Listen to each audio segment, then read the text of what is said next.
Oh, tapi kalau SKSPLN itu berlakunya berapa tahun? Sampai beliau itu pulang. Oh gitu. Nggak ada masa berlakunya. Awalnya ketika dia SKSPLN, nanti KPP akan menonefektifkan atau menidurkan NPWP-nya. Tidur nih. Kecuali aset itu menghasilkan.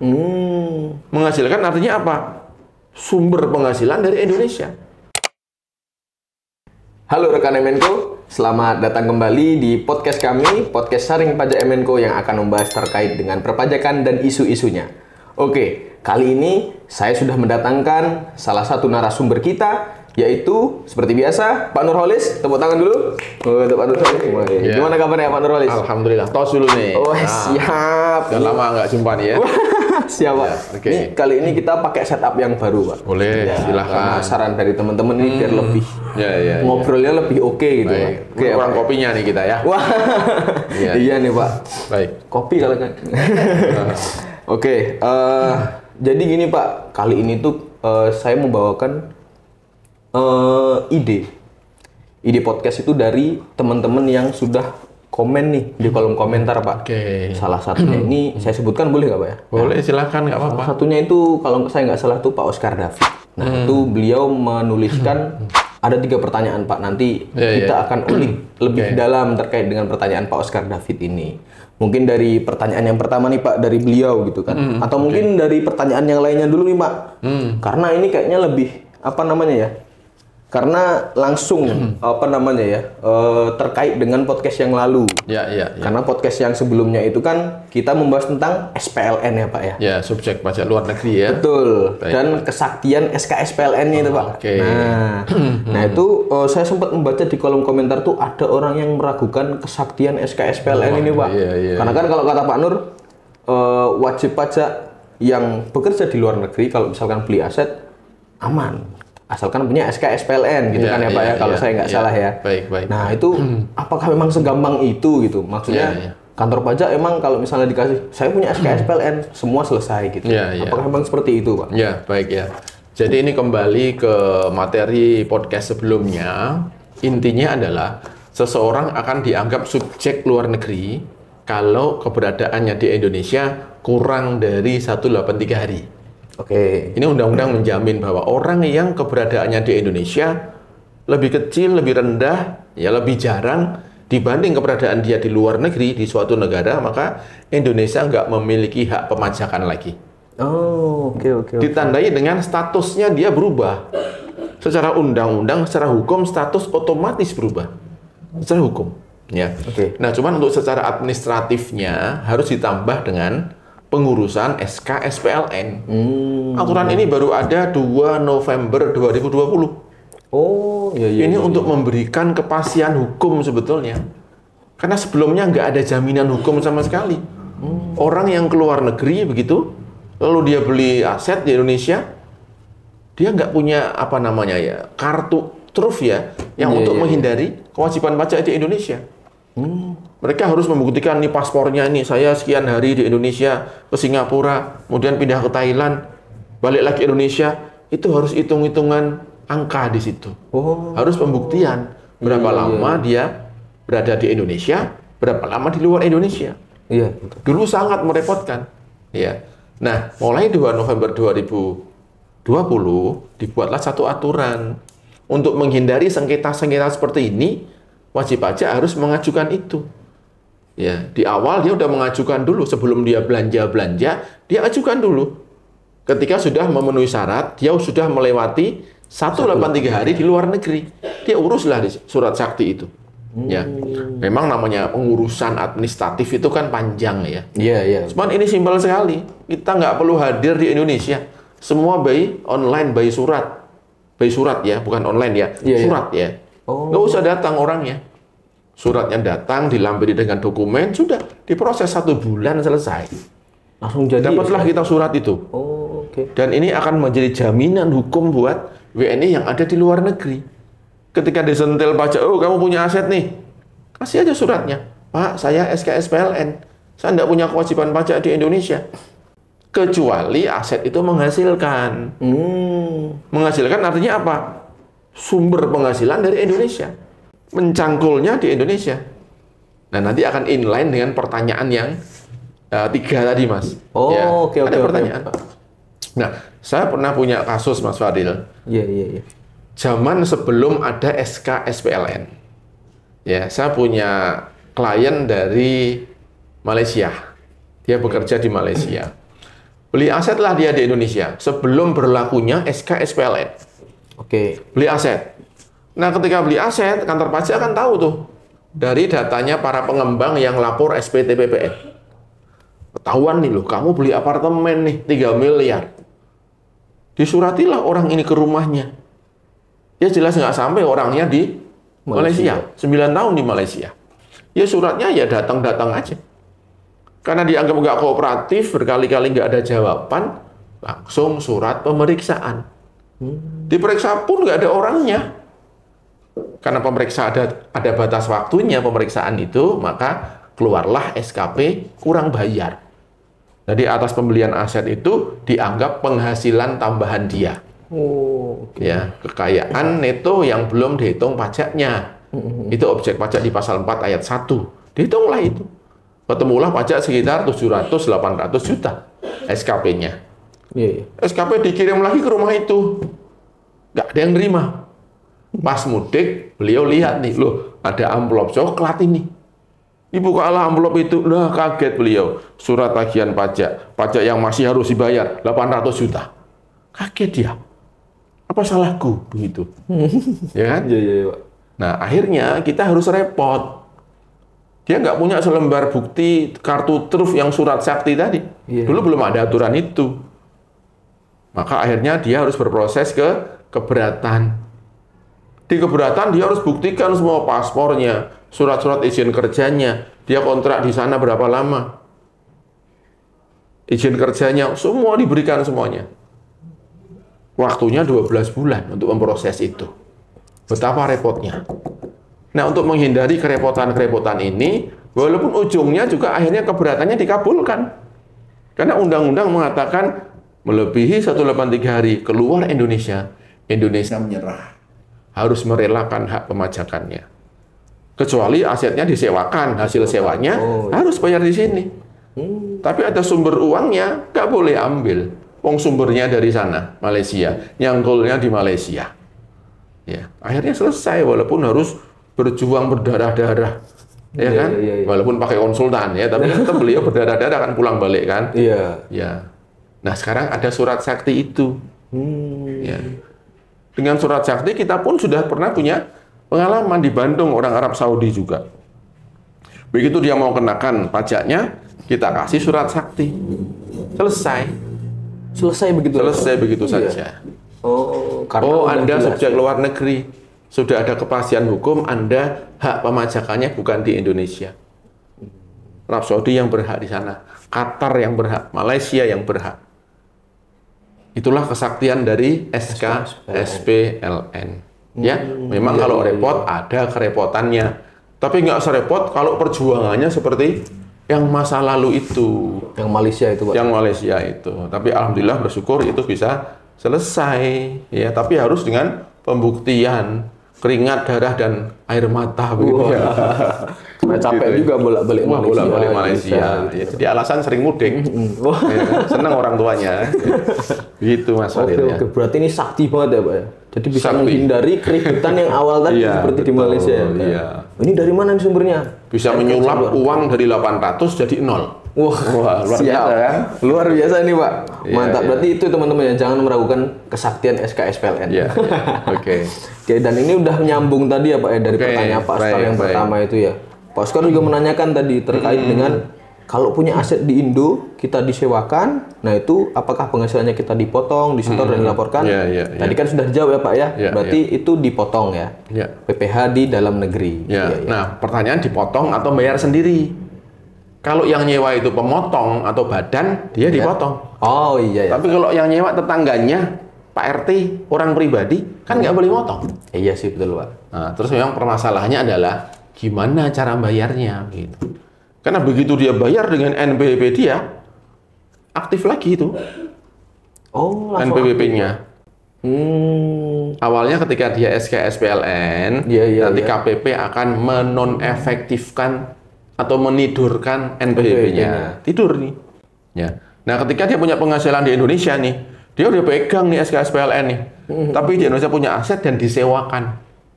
Karena sumber income dari Indonesia, maka Indonesia yang harus mengambil pajaknya ini. Iya. Ya, atas sewanya saja. Tapi atas gaji yang di luar negeri, jangan diambil. Nah, atas sewa properti berupa tanah bangunan ini, pengenaan pajaknya apa? Ada yang bilang pasal 26. Ada yang bilang pasal 4 ayat 2 sewa tanah, sewa bangunan. Yang betul yang mana nih?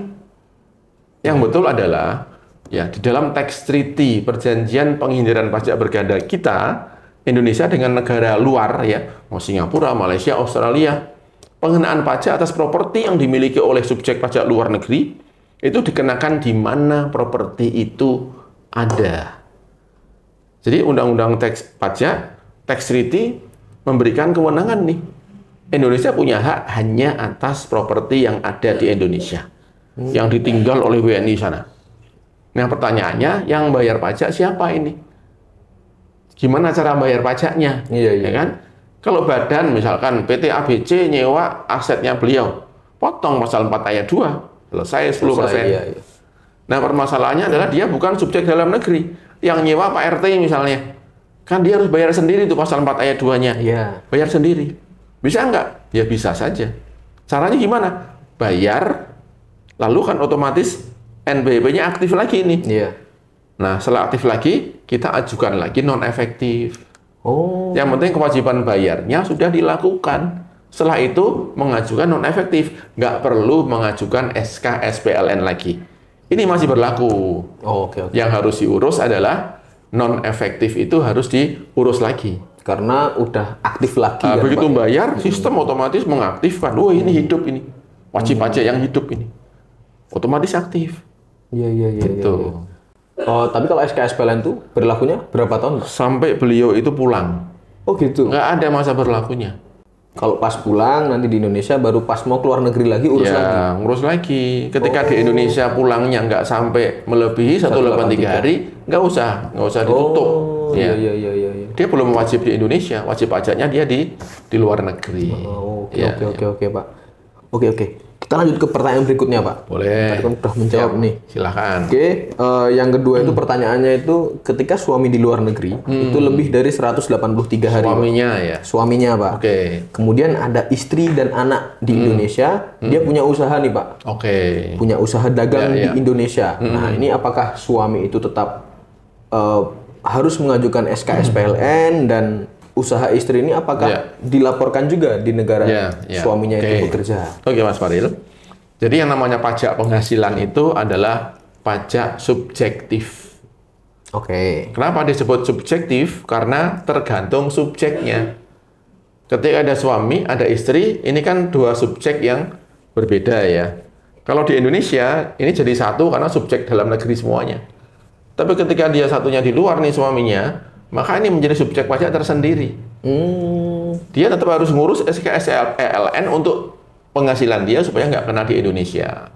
Istrinya karena dia nyangkul di sini harus bayar pajak di Indonesia. Maka istri harus punya NPWP sendiri. Dan nggak perlu ada penggabungan NPWP. Apa namanya penggabungan SPT nanti akhir tahun. Iya. Penggabungan penghasilan nggak perlu. Kalau di SPT pribadi kan ada apa itu penghasilan tuh? MT ya, PHMT ya. PHMT kan, Iya. penghasilan suami gabung istri nggak perlu, suami nggak usah dilaporkan di Indonesia, nggak usah dibayar di Indonesia pajaknya.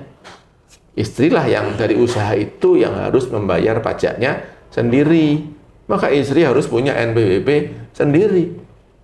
Dulu mungkin pakai NPWP suami, Iya. sekarang kan NPWP suaminya tidur, Oh iya. nggak bisa kan? Iya. Maka dia harus punya sendiri, melaksanakan kewajiban pajaknya sendiri. Oke. Kalau misalkan Pak usahanya itu atas nama suaminya, Kalau usaha kan bisa dirubah datanya Iya sih, kan. bisa dirubah sih, Pak. Bisa dipengajuan ke OSS atau ke pemerintah setempat. Ya, update perubahan usaha. berarti kalau emang terlanjur di atas namakan suami, langsung dirubah ke atas nama bisa, istri ya Pak. nggak Ya? apa-apa, iya. Karena kan malah nanti bolak-balik NANE ya. Ya, betul. Iya. Iya. Oh gitu. Berarti dilaporkannya masing-masing ya Pak ya, karena kewajibannya sudah berbeda. Suaminya di luar negeri, istrinya lapor ya atas penghasilan yang dia cangkul di Indonesia. Oke Pak. Oke, kalau misalkan nih Pak, yang selanjutnya itu ada ketika suami ini pemilik SKSPLN. Suami punya SKSPLN, oke. Nah, ini saya intro dulu Pak. Jadi misalnya nih, ini suami istri bekerja di luar negeri, itu SKSPLN-nya apakah cukup satu, atau dua-duanya harus buat Pak? Dan siapa yang punya penghasilan, itulah yang mengurus SKSPLN. Kalau dua-duanya? Dua-duanya ngurus. Oh gitu, berarti NPWP-nya terpisah juga ya akhirnya ya? Oke. Nah itu kalau misalkan dia akan balik nama properti rumah, misalnya suaminya meninggal Pak. Suami meninggal. Okay. Nah terus kemudian istri masih di luar negeri atau udah pulang nih? Masih di luar negeri, masih bekerja di luar negeri Pak. Mungkin kan pulang untuk memakamkan suami gitu kan. Nah itu kalau misalkan ada properti atau rumah yang diatasnamakan suami itu mau dipindahkan ke istri lah. Entah itu nanti akadnya seperti apa. Pasti kan waris ya Pak ya kalau suami ke istri waris, ya. Nah itu itu gimana Pak? Apakah nanti si istri ini akan dikenakan pajak atas pajak-pajak atas ini, pengalihan asetnya itu Pak? Baik ya. Jadi mengenai peralihan tanah bangunan ya, pengalihan ya. Nah, ini ada hal yang memang harus diperhatikan oleh para wajib pajak ya. Jadi ada urusan-urusan administratif yang mengharuskan ada NPWP-nya. Misalnya, ketika ada pengalihan nih dari suami ke istri atau dari adik ke kakak misalnya, dengan beralihnya aset ini, kan di Indonesia ada aturan tentang PPh atas pengalihan hak atas tanah dan bangunan. Nah, ketika ada lihat aturan itu, ada kewajiban pihak yang mengalihkan itu hukumnya wajib membayar PPh 2,5%. Pihak yang membeli wajib membayar BPHTB. Jadi begitu ada orang WNI kita di sana yang sudah punya SKSPLN dan hanya untuk urusan balik nama saja, ya bisa itu bayar pajak dulu, lalu NE-nya akan hidup. Setelah selesai urusan balik namanya, kita mengajukan NE lagi. Kan mengajukan NE sekarang nggak perlu surat, pakai online aja selesai. Oh iya Pak? Iya. Apalagi 1 Januari nanti kan dengan Cortex itu, semua permohonan itu melalui online semua. Yang dibalasnya pun itu dengan cara online juga. Gitu. Jadi nggak akan ada kesulitan. Ya.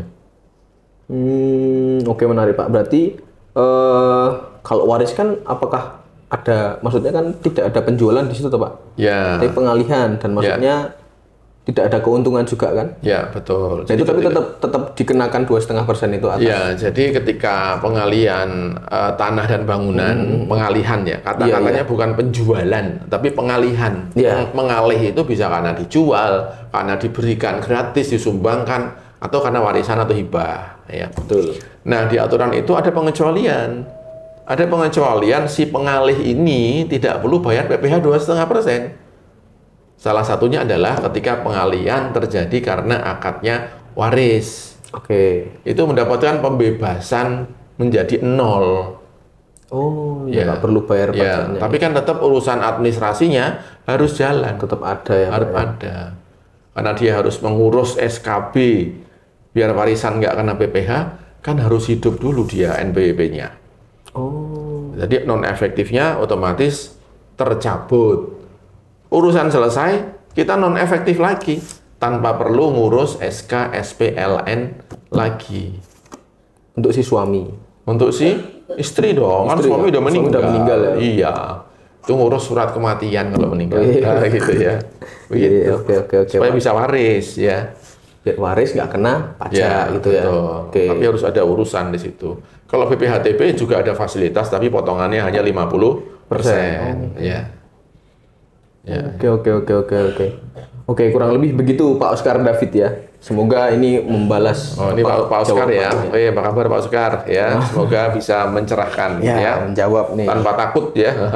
Itu. Sama tadi Pak, nih yang meragukan Surat kekuatan sakti. SKSPLN. Oh iya. Tanpa bertapa tapi kesaktiannya sudah terjamin. Wah, Ya, siap. gitu ya. Oke, selamat dari kantor pajak.